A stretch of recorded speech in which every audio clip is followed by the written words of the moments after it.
Good afternoon and welcome.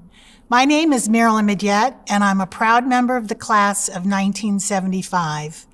It's also a privilege to serve as the CEO of your Alumni Association. Today, on behalf of the Alumni Association and all William & Mary alumni, we honor those memories of our university family who have passed away this previous year and sleep in resting places around the world. This ceremony means so much to all of us, especially in this challenging year. And I'm delighted to be with you today, even if virtually, to celebrate the many contributions of those we remember today. Each of them gave us something only they could give. These men and women spent an important part of their youth along the paths and on the playing fields of our beloved university, and lived their lives following in the tradition of service and action exemplified by those who went before them. At William & Mary, they formed treasured memories and built relationships that lasted a lifetime. We're proud to have their families, friends, and classmates online with us today to celebrate their lives. This program is important and very special to all of us as members of the tribe community. And here to join us for this cherished sunset ceremony tradition is President Catherine Rowe. Good afternoon. Thank you for joining us. We come together virtually, holding in our hearts those we have lost. Our sunset ceremony has deepened in meaning this year as pandemic has shaken our nation and world. More than 500 members of our William & Mary community have passed since we last gathered. Even as we feel the heaviness of this moment layered onto other sadnesses and losses of 2020, we cherish their memories, which lighten our burdens now. Each person enriched our lives with their passions and talents. They leave their mark on this 300-year-old institution and will always be a part of our story. I'm going to share a poem by Toni Morrison. This is a poem about isolation in grief and how human closeness heals it. Many of you will know that Morrison is one of the greatest writers of our time. She only published 5 poems, these in 2002. This one is written in the second person, written to you. It begins by naming just how much effort it takes to find solace in the face of loss. You reason with yourself, you seek connections, distractions, you get out and around or stay in, but you may still feel an intense sense of isolation. The poem begins and ends with a moment of grace, someone leaning in, noticing your tears. And even as grief pulls us away from others, that moment of being seen returns us, brings comfort. And in this poem, it brings a promise of eternity. Someone Leans Near by Toni Morrison. Someone leans near and sees the salt your eyes have shed. You wait, longing to hear words of reason, love, or play, to lash or lull you toward the hollow day. Silence needs your fear of crumpled star ash sifting down, clouding the rooms here. You shore up your heart to run, to stay, but no sign or design marks the narrow way. Then on your skin, a breath caresses the salt your eyes have shed. And you remember a call clear, so clear, you will never die again. Once more, you know, you will never die again. Thank you. I now introduce Alumni Association President Carla Moreland. Thank you, President Rowe, and good afternoon. My name is Carla Moreland, and as the president of the William & Mary Alumni Association, I want to say how sincerely grateful I am to have so many participating virtually to help us honor the members of our William & Mary family who have passed in the previous year. This ceremony is a wonderful opportunity for our community to come together, remember these very special people, and pay tribute to the influence they have had on our lives. Though we miss them dearly, they will always hold a special and valued place in our hearts and in the heart of this university. Here to offer us some words of solace and encouragement is Reverend Lisa Green, class of 1983. She is Associate Rector of St. Martin's, not far from our campus on Jamestown Road. As well as her degree from William & Mary, she graduated from Drew Theological Seminary in 2007. She has served several churches and was Associate Director of an Interfaith Spirituality and Wellness Center. Thank you for being with us today, Lisa. Welcome to the Sunset Ceremony. It's an honor to be invited to offer some reflections as we gather virtually this year to remember those we love but see no longer, members of our William & Mary community who have died since last homecoming. We're here together in that particularity, members of a tribe within the tribe, grieving the pain of losing a family member or friend whose life we shared.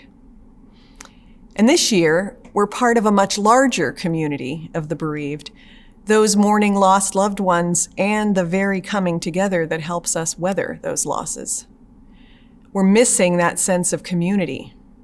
And some of us may also be grieving other casualties of the pandemic: cherished routines, canceled plans, jobs, businesses, a feeling of safety, unity, comfort. Many of us weren't even able to have a funeral or memorial service for the person we're here to honor. The title of a recent New York Times op-ed by Dr. Amita Kalachandran comes to mind: How can we bear this much loss? Perhaps part of the answer is in the remembering, naming, acknowledging that we're doing in this annual ritual, even when we can't come together in person. The traditional Jewish expression of sympathy captures this wisdom: may their memory be a blessing. The experiences we shared with those we've lost, momentous or seemingly insignificant, the time we spent together, long or all too short, these memories anchor us, helping us to feel the roots of these cherished lives planted deep within the soil of our own. Their lives mattered. They made a difference. The milestones, special days, the ordinary joys and sorrows of life, our beloved's individual uniqueness, the quirky mark they left on the world and on us. All of that is a treasury that cannot be taken away. I don't know about you, but for me, the fact that so much of life these days is virtual, on Zoom or Facebook Live, from class reunions to concerts to religious services, has somehow made the gulf between the living and the dead feel a little narrower. Those we love but see no longer is a larger group than it used to be, not restricted to those who have died. We've experienced firsthand that exchanges of love and affection are not necessarily limited by time and space. And while we trust these earthly separations are temporary, still, if a virtual therapy session or happy hour or wedding or sunset ceremony can feel real, who's to say that our abiding connection to our loved ones who have died is any less so, albeit through a different technology? We also bear our losses by creating meaning from them, which Dr. Kalachandran calls a uniquely human form of spiritual alchemy. Humans aren't alone in facing death, of course. Indeed, in my own loss this year, I've taken great comfort from a felt sense of creatureliness, our kinship with the rest of the web of life. As a favorite hymn puts it, everything grows, everything has a season, till it is gathered to the fold. But we humans have a say in what we make of that harvest. The separation of death is real. The future has been utterly altered by the absence of those we've lost. But it can also be transformed for good by our continuing presence, our willingness to honor their values and commitments. We can accept the pain of loss, writes Dr. Kalachandran, as part of a life well lived and well loved, and treat our memories of our past normal as pathways to purpose as we move forward. We still honor our old lives, those we lost, our previous selves, she says, but we remain open to what might come. And that paradox, I think, holding together the blessing of memory and the gift of possibility, is how we bear this much loss, individually and globally. We say goodbye because we have to, because it is the way of all flesh. But we hope for, and in some moments catch a glimpse of, a stronger reality that binds us together, a deeper magic, the love that moves the sun and other stars. In closing, some lines of poetry I often read at funerals, the ending of In Blackwater Woods by Mary Oliver. Every year, everything I have ever learned in my lifetime leads back to this, the fires and the black river of loss, whose other side is salvation, whose meaning none of us will ever know. To live in this world, you must be able to do three things: to love what is mortal, to hold it against your bones, knowing your own life depends on it, and when the time comes to let it go, to let it go. May their memory be a blessing and an inspiration. Thank you. Thank you, Lisa, for joining us today and sharing such an inspiring message. Here to offer some additional words of solace and encouragement is Dr. Shawn Glover. Dr. Glover is currently the Chief Diversity Officer for William & Mary. She has the important responsibility of leading the university's diversity and inclusion efforts. She's an alumna who completed both her Master's of Education in Higher Education Administration and her doctorate at William & Mary. We are very lucky to have such an experienced colleague working to ensure that our beloved alma mater is a place where everyone is valued, treated fairly, and truly respected. Thank you, Shawn, for joining us. To everything there is a season, and a time for every person under heaven. A time to be born and a time to die. A time to plant, a time to uproot. A time to hurt, a time to heal. A time to weep, a time to laugh. A time to mourn, a time to dance. To President Rowe, Ms. Carla Moreland, Chief Executive Officer Midyet, alumni, family, and friends of the university. We virtually gather today in a different setting. We're bringing homecoming to you. Since we were together last year, we have all experienced a loss, whether through the death of a loved one or the loss of being able to physically connect with family and friends as we navigate a health pandemic and the national awakening and reckoning with racial and social injustice. Everything we have done since March has taken strength, resilience, and perseverance, both personally and professionally. The one thing that I and many of you need to flourish and thrive is human connection. Whether in good times or not so good times, the support of care of family, friends, and colleagues is something that we may have taken for granted before, but now we appreciate more. Homecoming is the occasion that people gather on campus to rekindle and share new and old memories of alma mater. For some, home is a place, but at William & Mary, home is a feeling. Today, we come together for one of William & Mary's beloved traditions, Sunset Ceremony, where we celebrate, honor, and remember the lives of our alumni that we have lost during the past year. In the midst of life, there is death. While death is universal, upon times such as this, we're reminded of the fragility of the shells that we call our bodies. They are the dressings for the mind, body, spirit, and soul, and truly define who we are as human beings. We who remain behind remember the way that our loved ones touched our lives and what they contributed.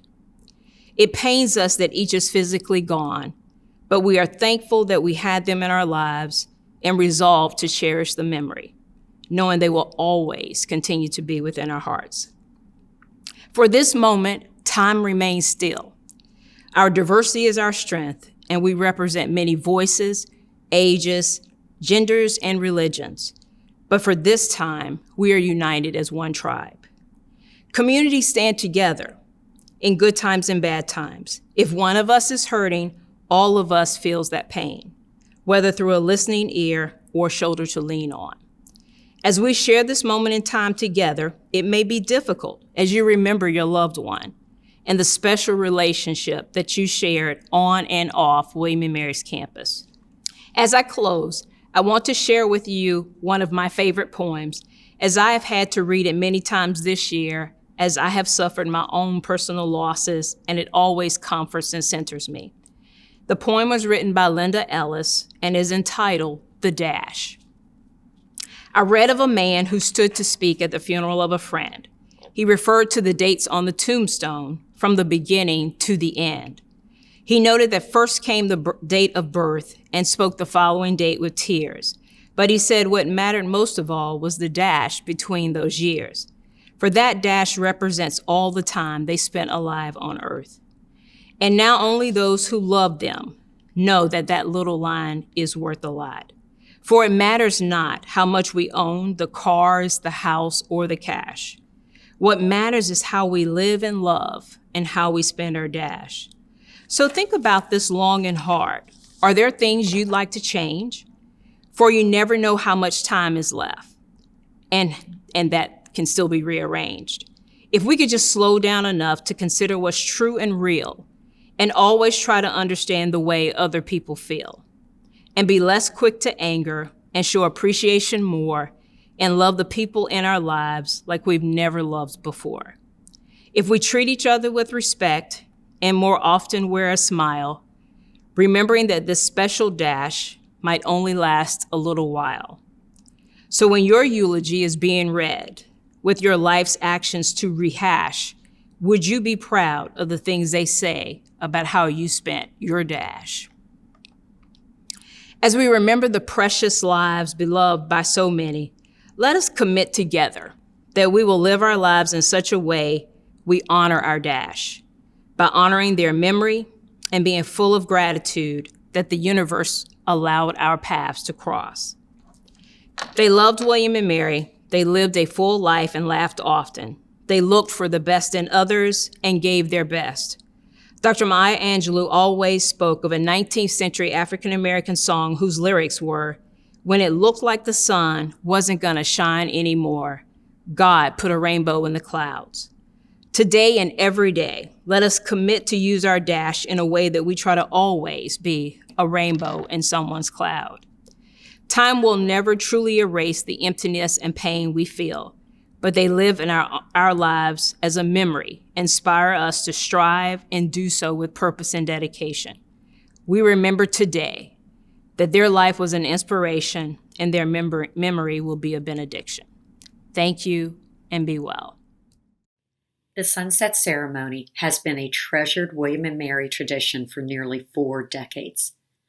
It has taken on a variety of forms as our community has grown. This year, we mourn for the more than 500 members of our William and Mary family who have passed since we gathered together at homecoming last year. This year, as a part of this virtual ceremony, we will honor each individual as the choir shares 2 selections, Shenandoah and the traditional Appalachian song. Please join me for a moment of silence before we begin.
Thank you all for joining us this afternoon.